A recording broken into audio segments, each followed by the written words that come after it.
कुमार के अलावे पार्टी के राष्ट्रीय अध्यक्ष भी होंगे शामिल।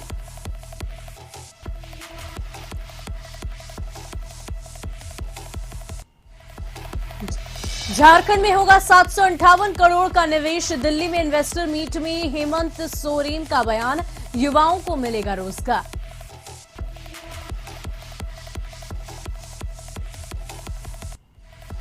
बिहार आरजेडी परिवार में बवाल जारी। जगदानंद की मौजूदगी में पार्टी कार्यालय पहुंचे तेज प्रताप, लेकिन पत्रकारों के सवाल पर भड़के जगदानंद। बोकारो के बेरमो में हैवी ब्लास्टिंग से कई घरों के टूटे शीशे। गुस्साए ग्रामीणों ने ब्लास्टिंग स्थल पर मौजूद कर्मचारियों को पीटा, कहा जानकारी तक नहीं दी। हाजीपुर के प्रतापगढ़ में पोखर से प्रेमी जोड़े का शव बरामद। एक ही गांव के रहने वाले थे दोनों, हत्या कर शव के फेंकने की आशंका। नमस्कार, मैं हूं शुभे मिश्रा और आप देख रहे हैं न्यूज 9। शुरू करते हैं खबरों का सिलसिला विस्तार से। राजधानी पटना में जेडीयू के राष्ट्रीय कार्य समिति की आज बैठक होने वाली है। बताया जा रहा है कि बैठक 3 बजे से शुरू होगी। जानकारी के मुताबिक बैठक में सीएम नीतीश कुमार के अलावे पार्टी के राष्ट्रीय अध्यक्ष ललन सिंह, पार्टी के प्रदेश अध्यक्ष उमेश कुशवाहा के साथ तमाम दिग्गज मौजूद रहेंगे। कहा जा रहा है कि अलग अलग राज्यों में होने वाले चुनाव को लेकर चर्चा होनी संभव है।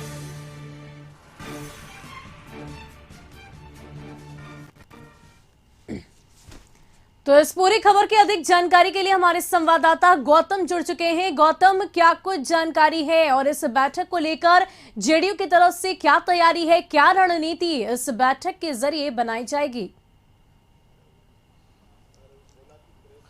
देखिए, ललन सिंह पार्टी के राष्ट्रीय अध्यक्ष बनने के बाद जो है उनकी ये बैठक पहली बैठक होगी राष्ट्रीय कार्यकारिणी की। कल जो है राष्ट्रीय पदाधिकारियों की बैठक हो चुकी है और उसमें जो राष्ट्रीय पदाधिकारियों की संख्या 18 की संख्या वो लोग सम्मिलित हुए थे। आज जो है परिषद की बैठक है और 3 बजे का जो ये समय रखा गया है, 3 बजे से ये बैठक शुरू होगी। मुख्यमंत्री नीतीश कुमार इस बैठक में सम्मिलित होंगे। आरसीपी सिंह केंद्रीय मंत्री भी जो है इस बैठक में शामिल होने के लिए परसों ही पटना पहुंच चुके हैं।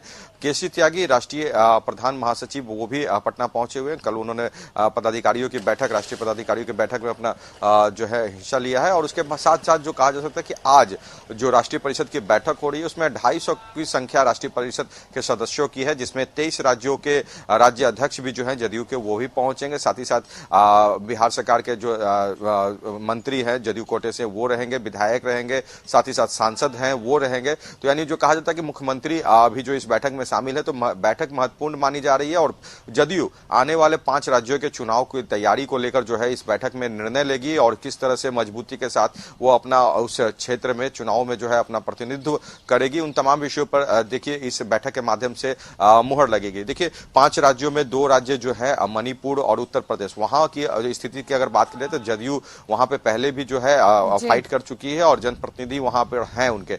तो कहा जा सकता है कि जदयू उन जगहों पर जो है तैयारी अपनी पुरजोर तरीके से करेगी चुनाव में जाने के लिए। देखिए केसी त्यागी का भी बयान आ चुका है कि उत्तर प्रदेश में जो है एनडीए अगर पहले जिस तरह से एनडीए में जदयू साथ जाकर चुनाव लड़ी है, अगर इस बार भी जो है सहमति बनती है और जो वार्ता हो रही है उस पर सहमति की मुहर लग जाती है, तो साथ में जो है उत्तर प्रदेश के चुनाव में वो एनडीए के साथ रहेगी। क्योंकि बड़ा जो राज्य है और देश में सबसे बड़े राज्य के रूप में उत्तर प्रदेश जाना जाता है और वहां पर बीजेपी की अभी मौजूदा सरकार है, योगी सरकार है। और जिस तरह से वहां पर जो कार्य हो रहा है, आज जो जेडीयू के प्रमुख नेतृत्व हैं, चाहे हम आरसीपी सिंह की बात करें या ललन सिंह की बात करें या मुख्यमंत्री नीतीश कुमार की बात करें या उपेंद्र कुशवाहा की, ये सभी एक ही मंच पर होंगे।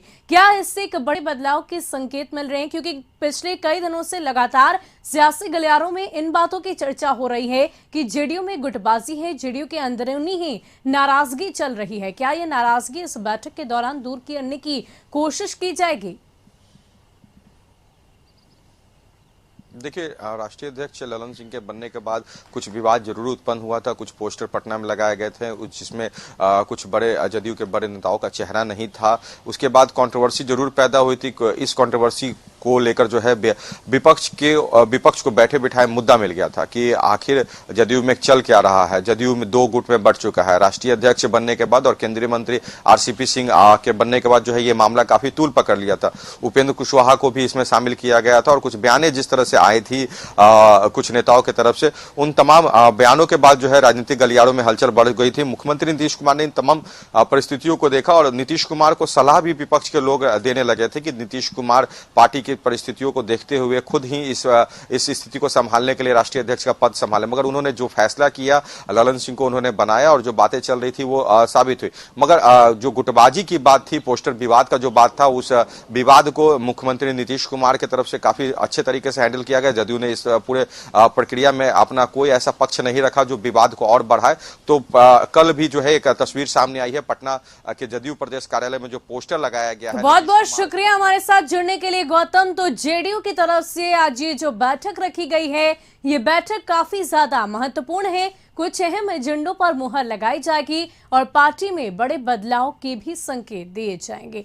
रुक करते हैं अगली खबर की ओर। शनिवार को जेडीयू राष्ट्रीय पदाधिकारियों की बैठक खत्म हो जाने के बाद केसी त्यागी ने कहा कि दिल्ली में 31 जुलाई को जिन एजेंडों पर बातचीत हुई थी उस पर सहमति बनी है और इसी एजेंडे पर राष्ट्रीय परिषद की बैठक में मुहर लगेगी। उन्होंने कहा कि देश स्तर के कई मुद्दों पर आज चर्चा हुई। जनसंख्या नियंत्रण पर उन्होंने कहा कि जन जागरूकता अभियान चलाया जा रहा है। जातीय जनगणना पर उन्होंने कहा कि जातीय जनगणना के मुद्दे पर भी बातचीत हुई है और अब देश की लगभग सभी पार्टियां जातीय जनगणना कराने के पक्ष में हैं। वहीं जेडीयू संसदीय बोर्ड के अध्यक्ष उपेंद्र कुशवाहा से जब संगठन में बदलाव के बारे में पूछताछ की गई तो उन्होंने कहा कि अभी इस पर कोई चर्चा नहीं है और ना ही ऐसी कोई बातचीत हुई है। एक तो कल के कार्यक्रम का जो मुख्य उद्देश्य है, नीचे करो माइक, वो ललन सिंह जी को अध्यक्ष बनाया गया था तो राष्ट्रीय कार्यकारिणी ने उसका अनुमोदन कर दिया है। राष्ट्रीय परिषद जो है समूचे देश की, उसकी कल बैठक आहूत है जिसमें उस पर मोहर लगनी है। उसके लिए बैठक बुलाएगी। उसी सिलसिले में पार्टी पदाधिकारियों की ये बैठक थी कल का एजेंडा तय करने के लिए और 31 जुलाई की बैठक में जितने भी निर्णय लिए गए थे उनके अनुमोदन के लिए जनसंख्या नियंत्रण को लेकर के बिहार सरकार के प्रयासों की सराहना की गई और किस तरह से जन जागरण के अभियान चला करके बेटियों को और ज़्यादा शिक्षित बना करके इस लक्ष्य को प्राप्त किया जा सकता है। आज का एजेंडा यह नहीं है। राष्ट्रीय पदाधिकारियों की बैठक थी, कल राष्ट्रीय परिषद की बैठक होने वाली। तो देश के स्तर का जो इशू है उस पर बैठक आज भी और कल भी। कोई प्रदेश के लिए स्पेसिफिक अलग से आज की बैठक में कोई चर्चा का विषय ही नहीं था। और आरजेडी में घमासान जारी है। जगदानंद की मौजूदगी में तेज प्रताप आरजेडी कार्यालय पहुंच गए। हालांकि बाद में जगदानंद सिंह आरजेडी कार्यालय से निकल गए। जब उनसे तेज प्रताप पर सवाल पूछे गए तो पत्रकारों पर ही झल्ला गए। वहीं तेज प्रताप से जब ये पूछा गया कि उनकी जगदानंद से मुलाकात हुई या नहीं तो उस पर उन्होंने कहा कि उन्हें हमारे चैम्बर में खुद ही आना चाहिए था। हम तो चैम्बर में ही थे तो जगता बाबू आ जाते चैम्बर में अपने भतीजे से मिलने। क्या दिक्कत था? गुस्सा करके रहेगा संगठन में, बताइए। मान लीजिए जो काम करेगा उसको बेइज्जती किया जाएगा, उसको प्रताड़ित किया जाएगा, सोशल मीडिया पर लंद फंद उसके बारे में लिखा जाएगा तो कोई संगठन में रहेगा या आप रहोगे संगठन में? ये मत बेकार, हाँ बहुत बुरा कर रहे, कल से आने नहीं देंगे किसी को। ये मत बेकार, हाँ बहुत बुरा कर रहे, कल से आने नहीं देंगे किसी को। ये मत बेकार, हाँ बहुत बुरा कर रहे, कल से आने नहीं देंगे किसी को। ये मत बेकार, हाँ बहुत बुरा कर रहे, कल से आने नहीं देंगे किसी को। ये मत बेकार, हाँ बहुत बुरा कर रहे, कल से आने नहीं देंगे किसी को। ये मत बेकार, हाँ बहुत बुरा कर रहे, कल से आने नहीं देंगे किसी को। ये मत बेकार, हाँ बहुत बुरा कर रहे, कल से आने नहीं देंगे किसी को। पटना मुगलसराय रेलखंड के आरा रेलवे स्टेशन के पूर्वी गुमटी पर 57 करोड़ की लागत से बने रेलवे ओवरब्रिज का केंद्रीय सड़क पर नूतन परिवहन मंत्री नितिन गडकरी ने विधिवत तरह से उद्घाटन किया। इस कार्यक्रम में केंद्रीय ऊर्जा मंत्री सहित सांसद आरके सिंह और भी कई दिग्गज मौजूद थे। वहीं इस उद्घाटन समारोह के मुख्य मंच पर लगे होर्डिंग में मुख्यमंत्री की तस्वीर गायब होने को लेकर जिले में घमासान छिड़ गया और जनता दल यूनाइटेड जिला इकाई ने इससे दुर्भावना से ग्रसित होकर सरकारी कार्यक्रम को एक पार्टी विशेष का कार्यक्रम बनाने का आरोप लगाया। एक तरफ नितिन गडकरी वीडियो कॉन्फ्रेंसिंग के माध्यम से इसका उद्घाटन कर रहे थे, वहीं दूसरी तरफ जिले के जेडीयू कार्यकर्ता कार्यक्रम स्थल के बाहर नीतीश कुमार जिंदाबाद और भाजपा मुर्दाबाद के नारे लगा रहे थे। उसके बाद कार्यकर्ताओं ने आरा के सांसद केंद्रीय मंत्री राजकुमार सिंह के खिलाफ भी नारेबाजी की और उनका पुतला दहन कर इस कार्यक्रम का विरोध किया और उस बैनर को फाड़कर आग के हवाले कर दिया। होर्डिंग पर मुख्यमंत्री की तस्वीर नहीं लगाए जाने को लेकर दिन भर जिले में हाई वोल्टेज ड्रामा चलता रहा और उद्घाटन के समय जेडीयू के कार्यकर्ताओं ने पुतला दहन कर इसका विरोध जताया।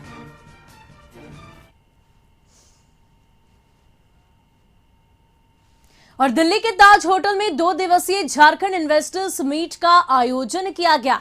इस दौरान मुख्यमंत्री हेमंत सोरेन ने झारखंड औद्योगिक एवं निवेश नीति 2021 का लोकार्पण किया। मौके पर झारखंड सरकार के वरीय अधिकारी मौजूद रहे। इस समारोह में देश के बड़े औद्योगिक घरानों के प्रतिनिधियों ने शिरकत की। झारखंड औद्योगिक एवं निवेश प्रोत्साहन नीति 2021 के तहत वस्त्र एवं परिधान, ऑटोमोबाइल, ऑटो कंपोनेंट, इलेक्ट्रॉनिक वाहन, agro food and meat processing, pharma, electronic system, design एवं निर्माण उच्च प्राथमिकता के क्षेत्र को शामिल किया गया है। इसके अलावा पर्यटन, स्वास्थ्य सेवा, स्टार्टअप, अक्षय ऊर्जा, आईटी एवं आईटीईएस तकनीकी एवं शिक्षण संस्थान प्राथमिकता वाले क्षेत्र में भी शामिल किए गए हैं। निवेश प्रोत्साहन नीति 2021 के तहत 5 लाख रोजगार सृजन का लक्ष्य रखा गया। इसमें 1 लाख करोड़ निवेश का लक्ष्य है।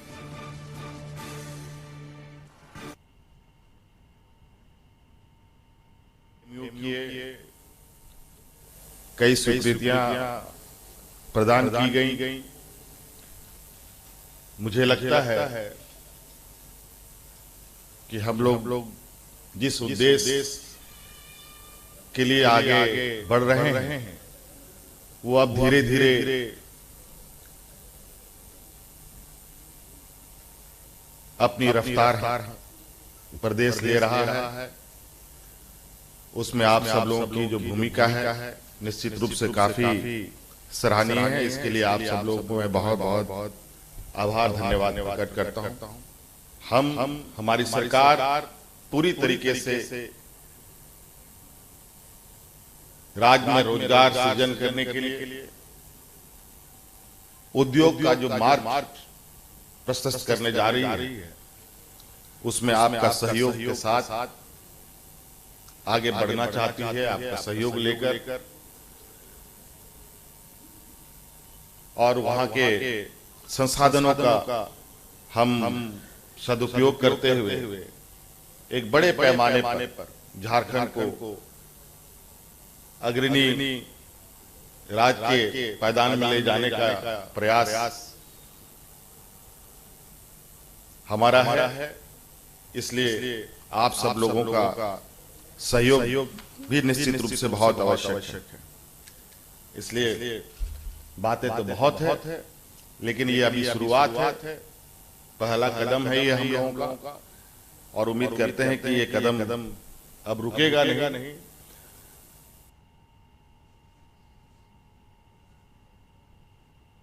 एक प्रमुख भारतीय सीमेंट कंपनी और डालमिया भारत लिमिटेड की सहायक इकाई डालमिया सीमेंट लिमिटेड ने झारखंड सरकार के साथ 3 समझौता ज्ञापनों पर हस्ताक्षर किए। ये समझौते राज्य में 758 करोड़ रुपए के निवेश से संबंधित हैं। डालमिया सीमेंट झारखंड औद्योगिक क्षेत्र विकास प्राधिकरण बोकारो में अपनी निर्माण इकाई 500 करोड़ रुपए का निवेश करेगी।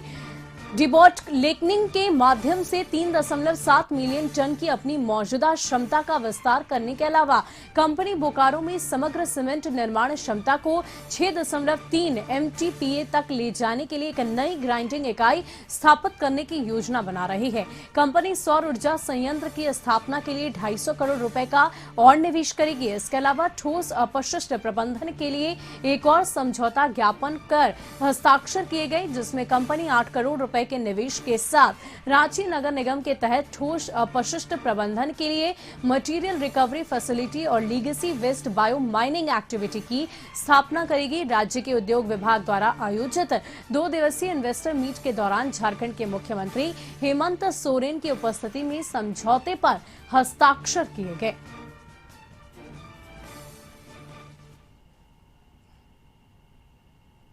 रुकते हैं एक छोटे से ब्रेक के लिए। खबरों का सिलसिला यूं ही जारी रहेगा।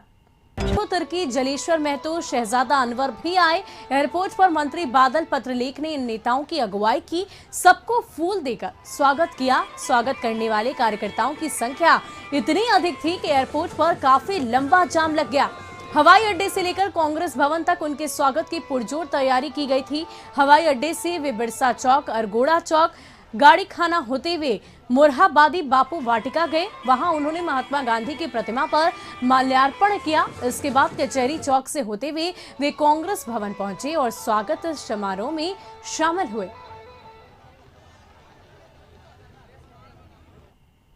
और रांची के ओरमांझी स्थित भगवान बिरसा जैविक उद्यान का अवलोकन करते हुए राज्यपाल ने भ्रमण किया। उन्होंने इस जैविक उद्यान को पर्यटकों के लिए आकर्षण का केंद्र बताया। रमेश बैस ने कहा कि इस प्रकार के उद्यान बच्चों के लिए विभिन्न जानवरों की प्रजातियों के ज्ञानवर्धन की दिशा में बेहतर माध्यम है।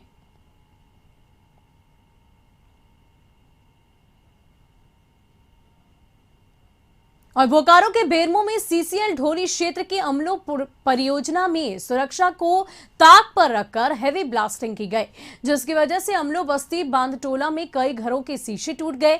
घर के बाहर बैठे कई लोग जख्मी होने से बच गए। ब्लास्टिंग से गुस्साए लोगों ने ब्लास्टिंग स्थल पर पहुंचकर कर्मचारियों के साथ मारपीट की। स्थानीय लोगों का आरोप है कि बिना सूचना दिए ही नियमों को ताक पर रखकर हेवी ब्लास्टिंग से कई घरों में दरार पड़ गई है। घर के बाहर बैठे लोग बाल बाल बच गए। आज 3 दिन से सामने से ब्लास्टिंग हो रहा है पूरा हैवी। लोग साहब लोग कुछ हम लोग को इंक्वायरी किया ना, कुछ हम लोग को बताया कि ब्लास्टिंग हो रहा है, आप लोग सतर्क रहिए, वो भी नहीं बताया। वहाँ पर ड्यूटी में थे PSI में, तो ड्यूटी कर रहे थे तो वहाँ ब्लास्टिंग हुआ। ब्लास्टिंग शायद कुछ उड़ के चल गया बस्ती तरफ, पता बस्ती वाला उठ के आया। हम लोग वहाँ बैठल थे, व्यू पॉइंट हम लोग जहाँ पे है बैठल थे हम लोग।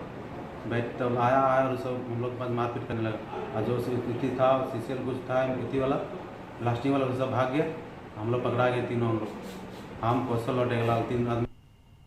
और बोकारो में थर्मल थाना क्षेत्र की जारंगडीह रेलवे साइडिंग से लगातार कोयले की अवैध तस्करी हो रही है, लेकिन सब कुछ जानते हुए भी 3 थानों की पुलिस मूक दर्शक बनी हुई है। कोयला की तस्करी पेट्रोलवाल थाना क्षेत्र के खेतकों के रास्ते और गांधीनगर थाना क्षेत्र के जरीडीह बस्ती के रास्ते चलकरी होते हुए विभिन्न मंडियों तक जा रही है। तीनों थाना पुलिस की मूक दर्शक की भूमिका की वजह से तस्करों का मनोबल बढ़ा हुआ है। मौजूदा वक्त में स्थिति ये है कि इसमें नवयुवकों की टोली भी शामिल हो गई है, जो हाईटेक तरीके यानी कि साइकिल छोड़ बाइक से कोयला तस्करी कर रहे हैं। सूत्रों से मिली जानकारी के अनुसार अवैध कोयला तस्करी के बदले एक बाइक सवार 2500 रुपए महीने पुलिस को देते हैं।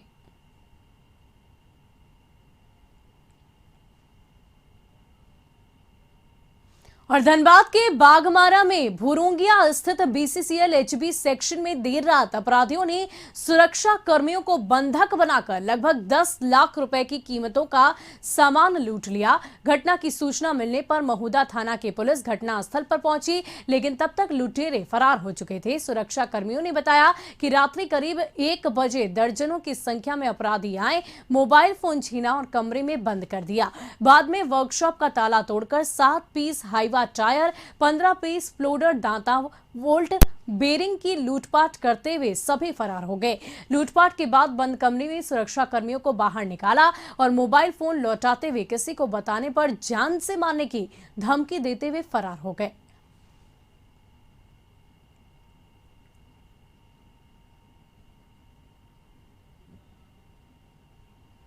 और झारखंड की राजधानी रांची में बेड़ो के मांडर में नाबालिग के साथ 7 नाबालिगों ने सामूहिक दुष्कर्म की घटना को अंजाम दिया।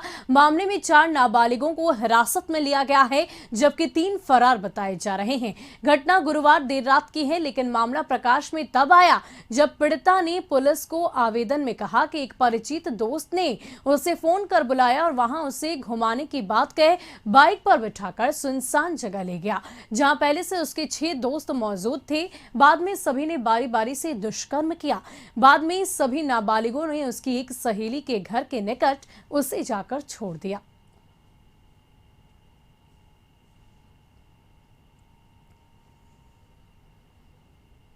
दुमका की जरमुंडी बीआरसी में गड़बड़ी की जांच करने पहुंची गठित टीम पर प्रखंड प्रमुख पिंकी सोरेन ने सवाल उठाया। उन्होंने कहा कि शिकायत के 1 साल बाद जांच से ही साफ हो जाता है कि अधिकारियों को गलती सुधारने के लिए 1 साल का समय दिया गया। दरअसल 1 साल पहले प्रखंड प्रमुख ने बीआरसी में गड़बड़ी की शिकायत सांसद सुनील सोरेन से की थी, लेकिन जांच के लिए 1 साल बाद टीम को भेजा गया।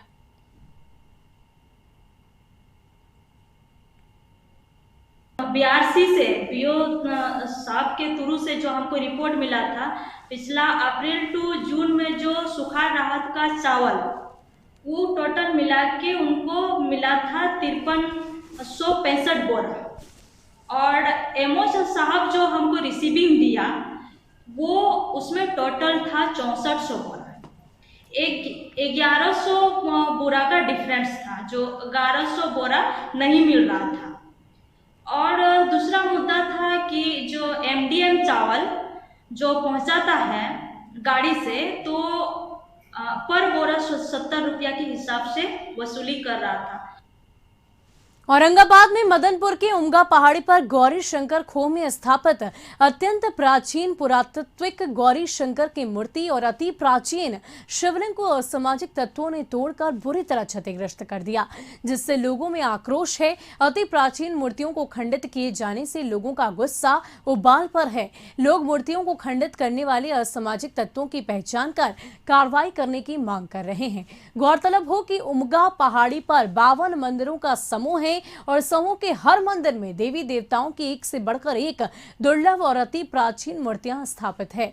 इस स्थल की महत्वता का अंदाजा इसी बात से लगाया जा सकता है कि उमगा पहाड़ी पर स्थित 52 मंदिरों के समूह को यूनेस्को के विश्व धरोहर की सूची में शामिल करने की चर्चा जोर पकड़ चुकी है। इसी चर्चा के बीच असामाजिक तत्वों ने अति प्राचीन मूर्तियों को तोड़कर धार्मिक भावनाओं को आहत करते हुए लोगों के गुस्से में उबाल ला दिया है। इन्हीं मंदिरों के समूह में एक अति प्राचीन सूर्य मंदिर भी है, जिसके बारे में कहा जाता है कि भगवान विश्वकर्मा ने एक ही रात में 3 मंदिरों देव देवकुंड और उमगा का निर्माण किया था। देख रहे कि तोड़ के बिगल है, तो देखें, लेकिन शिवलिंग नहीं है। अंदर में जो है शंकर पार्वती है, अब खंडित हो गए हैं, तब उनको भी मूर्ति तो लगना ही अनिवार्य है। तो बाबा से कहेंगे इस बात को कि दिल्ली बाबा यहाँ मूर्ति जो है से खंडित है। सब शंकर जी का मूर्ति का नामो निशान मिटा दिया गया है, और शंकर पार्वती का जो प्रतिमा गुफा में लगे हुए हैं, उनका फेस जो है, आगे का फेस, हाथ पैर मुंह, ये सब पर चोट पहुंचाया गया है। जो हम और वीडियो जो है फेसबुक पर भी इसको जो लोड किए हैं, उसमें सारा फोटो के साथ हम लोड किए हैं। और बिहार में बाढ़ का कहर बदस्तूर जारी है। गोपालगंज में गंडक का जल स्तर लगातार बढ़ रहा है। जलस्तर के बढ़ने से सदर प्रखंड के रामपुर टेनग्राही पंचायत के 5 गांव प्रभावित हुए हैं। इसमें रजवाही गांव पूरी तरह से बाढ़ के पानी से घिर गया है। इस गांव में जाने का रास्ता तक बंद हो गया है, लिहाजा नाव ही एकमात्र साधन है, लेकिन पर्याप्त नाव नहीं होने की वजह से गाँव के सैकड़ों लोग परेशान हैं। गाँव के कई लोग विस्थापित होकर यादवपुर मंगलपुर महासेतु के किनारे बसे हैं। टेंट बनाकर लोग अपने परिवार के साथ किसी तरह रह रहे हैं। ऊपर से बारिश का पानी और नीचे से दलदली मिट्टी और छोटे से बांस की चचरी पर जिंदगी बीत रही है। ग्रामीणों के मुताबिक उन्हें कोई सुविधा मुहैया नहीं कराई गई। बाढ़ में सब घर डूब गया है। खाने पीने के, लौना लकड़, माल जाल के, रहने के सब दिक्कतें हैं।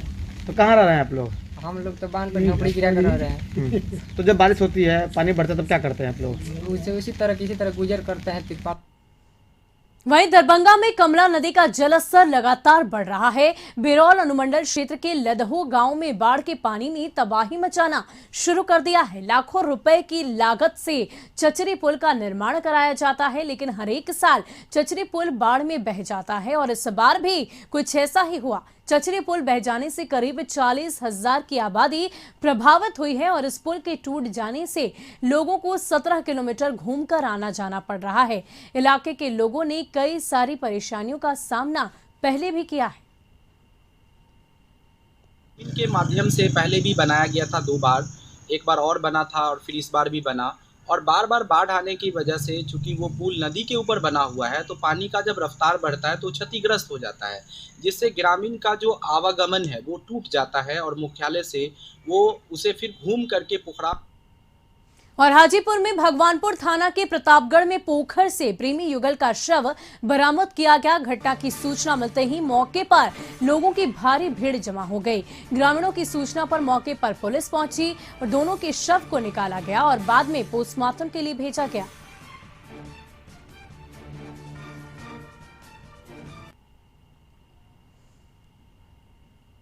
वहीं किशनगंज के कस्टम कार्यालय में कार्यरत एक हवलदार के कैंपस से 25 बोतल विदेशी शराब मिलने के मामले की छानबीन के लिए कस्टम विभाग के सहायक आयुक्त डीएस टिग्गा कार्यालय पहुंचे। आयुक्त के मौजूदगी में कस्टम ऑफिस के शील दोनों कमरों को खोला गया, जांच की गई। हालांकि जांच के दौरान कुछ भी नहीं मिला। गौरतलब हो कि 27 अगस्त को गुप्त सूचना के आधार पर किशनगंज जिला प्रशासन ने कस्टम विभाग के एक हवलदार के कैंपस से 25 बोतल अंग्रेजी शराब बरामद किया था।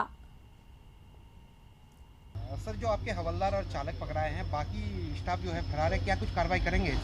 अब कार्रवाई तो विभागीय रूप से तो कार्रवाई जरूर होगी। जब ऑफिस छोड़ के चले गए हैं बिना सूचना के। आज एक्साइज के जोनल डायरेक्टर और कस्टम्स के आए हैं सब लोग पदाधिकारी, तो आज खोलकर उन सभी को देखा गया है। देवघर के डॉल्फिन डांस एकेडमी में जन्माष्टमी को लेकर एक विशेष कार्यक्रम का आयोजन किया गया। कार्यक्रम में डॉल्फिन डांस एकेडमी के कलाकारों ने कई बेहतरीन प्रस्तुति दी। इसके अलावा मटका फोड़ने और कई तरह के मनमोहक परिधान में कान्हा राधा जैसे रूप लेकर मनमोहन नृत्य प्रस्तुत किए गए। कृष्ण जन्माष्टमी के उत्सव पे डॉल्फिन डांस एकेडमी के द्वारा आज 2 दिन पहले ही कृष्ण जन्माष्टमी उत्सव मनाया जा रहा है, जो कि डॉल्फिन डांस एकेडमी के इसमें सारे ब्रांचों का कलाकार हैं और बहुत ही धूमधाम से ये उत्सव मना। फिलहाल के लिए इस बुलेटिन में इतना ही। बिहार झारखंड की तमाम खबरों के लिए देखते रहिए कशिश न्यूज। नमस्कार।